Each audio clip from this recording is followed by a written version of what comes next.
On the day of Grandpa's funeral, I slipped a phone into the pocket of his suit when no one was looking. As the coffin was lowered, the phone was buried with him. I did it just to have a keepsake. At least I could send him messages, like I was still talking to him. That night, I gathered my courage and sent Grandpa the first text. But the next morning, to my shock, the phone got a reply.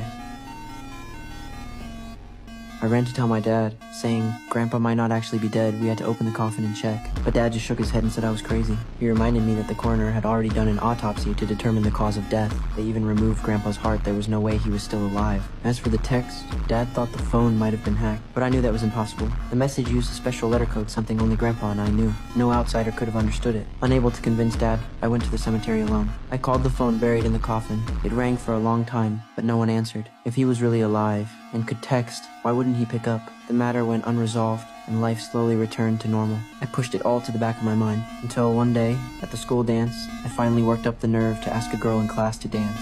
I had no idea it would anger the school bully. He dragged me outside, said nothing, and started beating me. Before he left, he twisted my body into a humiliating pose, a final act of public shame. Luckily, my homeroom teacher showed up in time and pulled me out. He helped clean my wounds and even offered to testify against the bully, but I declined. I didn't want to worry Dad, and I was afraid that if things escalated, the retaliation would be worse. So after I got home, I told everything to Grandpa through that buried phone. I just needed an emotional outlet. I never actually wanted revenge. But the next morning, I heard the news. The bully was dead. I rushed to the scene and saw the police carrying away his body. What shocked me most was the way he died. He was face down, arms crossed in the exact same position I was left in the day before. Everyone said it was an accident, but I knew something else was going on. That night, back home, I called the buried phone and whispered into the receiver. I didn't really want him to die. If this had anything to do with you, knock on the wall 3 times. I set the phone down and waited in silence. The room was dead quiet. Then suddenly the phone rang. It was a call from Grandpa.